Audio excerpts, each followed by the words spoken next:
Tonight's story belongs to Anna Grigoryevna Dostoevskaya, the quiet soul behind Russia's greatest writer, the one who stood in the shadow of genius and held up the light.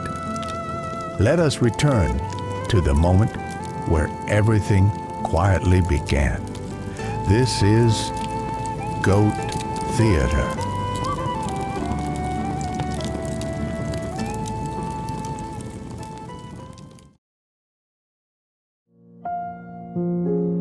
On the first page of the Brothers Karamazov, we do not find the beginning of the story, but instead a single name, quietly engraved, to Anna Grigoryevna Dostoevskaya. She was Fyodor Dostoevsky's second wife. His first marriage was not a happy one, but the second marriage to Anna was something entirely different. The two of them formed a deep spiritual bond, supporting one another and building a relationship of rare strength and devotion. Dostoevsky's life was filled with turbulence, with hardship, failure, and grief. And yet, to have met someone like Anna, someone so extraordinary, was a stroke of fortune beyond measure. This marriage did not only sustain him as a man, it became a foundation, supporting his genius as a writer and nurturing his voice as a philosopher.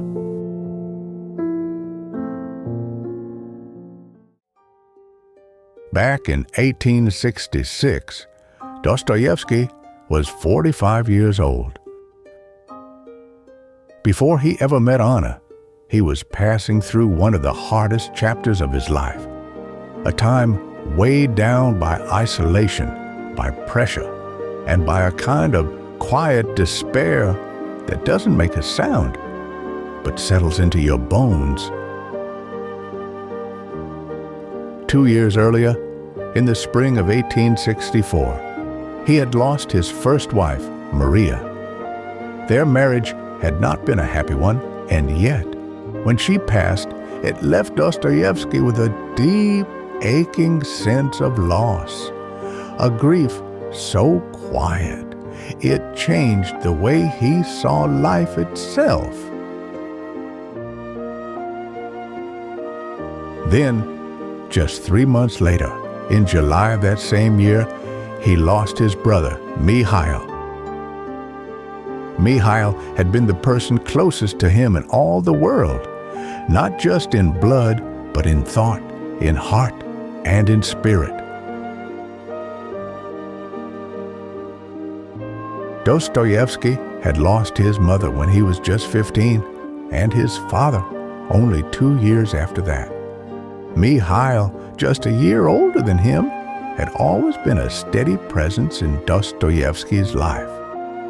A brother, yes, but also a kind of anchor, someone who kept the world from drifting too far. Dostoevsky was the second of 8 children, and Mikhail, he was the eldest.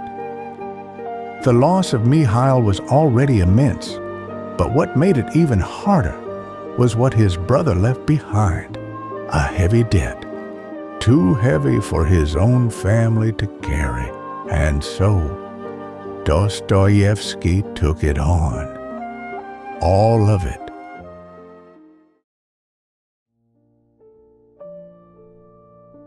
Dostoevsky and his brother Mikhail had been running a literary magazine together. Things were going well until one particular article triggered the censors. The magazine was shut down.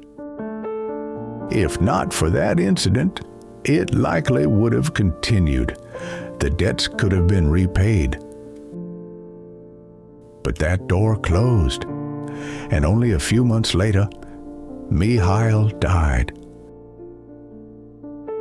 Dostoevsky could have declared bankruptcy, but instead, he chose to take on the entire debt himself to preserve his brother's dignity. And he didn't stop there. He took responsibility for Mikhail's wife and children.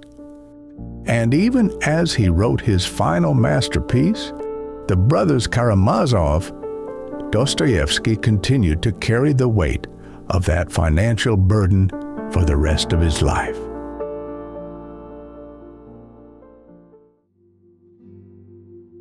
As Dostoevsky struggled to repay his debts, a man appeared, a publisher named Stelovsky. Yes, that name. It still leaves a bitter taste. And what he offered was no ordinary contract. He would give Dostoevsky 3,000 rubles in exchange for the one-time publication rights to all the works he had written so far. Even though those works were worth so much more. But there was more. Dostoevsky had to write and deliver a brand new novel within just over 1 year.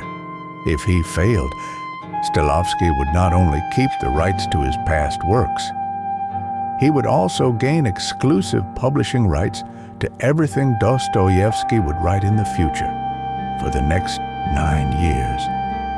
9 years, imagine that. It was ruthless, cruel, really, and yet Dostoevsky signed it. He had no other choice.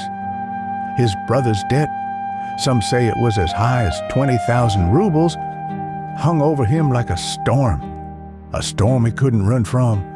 To accept such terms for only 3,000 rubles tells you everything about just how desperate he was. Truly desperate, like a man with no daylight left. Time passed, and before anyone noticed, the deadline was near, November 1st. 1 month remained, and Dostoevsky hadn't written a single word. That's when she appeared, quietly, like a turning page in a long-forgotten book, the woman who would become his second wife, Anna Grigoryevna. He was 45, she was 20. 1 month, one impossible task, to write a brand new novel and save his life. But how? How could anyone help him now? And how could a young woman just 20 years old possibly change the course of Dostoevsky's fate? That is a story for another night. But don't worry, we'll be right here by the fire in the next episode of Goat Theater.